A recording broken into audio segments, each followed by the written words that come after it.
If you are young or poor and living in our major cities right now, you are facing the prospect of never owning your own home, and renting is becoming more difficult as well.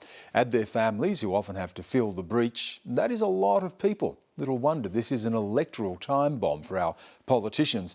And that explains why Malcolm Turnbull's backbench is beginning to speak out about negative gearing reform, even as the Prime Minister publicly rules it out. So what is the government doing? And what, if anything, can be done to control Australia's runaway housing market? Dylan Welch reports. Tegan Gatherer may never get to own a home in the city she grew up in. I've been looking at getting into the market for a few years now. We've been looking online at real estate sites to see what the market's like, how much houses are at the moment. We've been looking in Sydney to start off with, because that's really where I'd like to stay, but it's really almost not an option. With her boyfriend, she was saving to buy a house in Sydney. But that dream was shattered during a recent trip to the bank, when they told her to plan for a $100,000 deposit. I was totally shocked. That means $1 million, like, for the whole property. That's a lot of money and something totally out of my reach. It is, however, the reality in the overheated housing markets of Australia's biggest capital cities. Australia used to be a place where essentially both low and high income households bought houses. We've become a country in which essentially the bottom 25–30% don't buy their own house. Has the era come where young Australians have to give up the idea of home ownership? No, Neil, it absolutely has not. And what we need to do is build more dwellings. At 910,020s here. It's answers like that that are making the Prime Minister's backbench nervous. Done, sold, congratulations. Well purchased.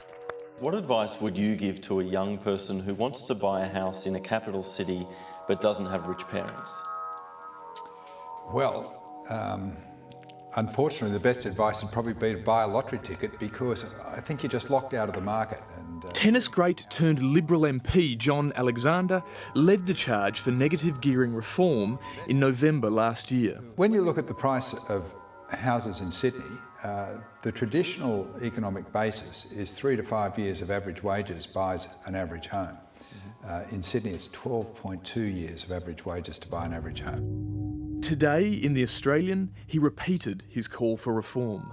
I think this is where politics has got in the way of developing better policy, because Labor said we're going to get rid of it. We said we're not going to touch it. And that's exactly what happened. Labor is focused on housing affordability, not just words but actions. We took to the last election a comprehensive policy on negative gearing and capital gains tax reform, which has a positive dividend for the budget and improves housing affordability. Negative gearing, will you look at it? Well, no, we have looked at it. One of Australia's leading public policy thinkers believes the housing crisis may lead to a whole generation unable to own a home. That is a very, very distinct possibility. We're now seeing home ownership rates amongst 35 to 44-year-old households falling to about 50%. And of course, if you have not bought a house by the time that you're 44, chances are it's not going to happen. Some in the government see no problem with that. Now, there's nothing wrong. You've got good luck and God bless you if you want to live in Mossman. But if you're going to live in Mossman, you better have a very good job, because you're going to have to spend a lot of money to pay for the house if it's not given to you or you didn't inherit it. And that's just the reality. That's the reality biscuit. Eat it. They are struggling not just to get a home loan, not just to get a deposit together, but even pay for rental accommodation. We're hoping to address that need. By the 1st of March, all the houses will be down and we'll be building. That's the plan. Tim McAleer runs a trade union club in southern Sydney. His club recently decided to build rental accommodation on land it owns to address a housing shortage for renters. We identify key workers as those people who are first-line responders. Nurses, teachers, policemen, paramedics. These are the people who are being sent into this area for their duties and who are struggling to find somewhere to live here.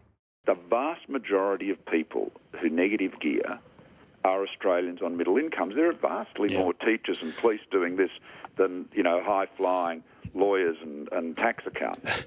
He has no clue whatsoever with what's going on with teachers, with paramedics or policemen. He has no idea. My daughter has had to move with her husband to Wagga. She's now studying by correspondence. He's working on a farm.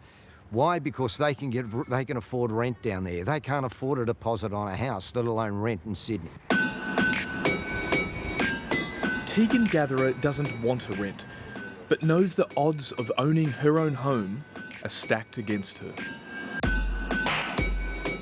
I am competing with people who are onto their third or fourth property, who are well and truly into the market, and it just is increasing prices dramatically, and it's deflating. We don't know if we're going to even be able to get into it, ever.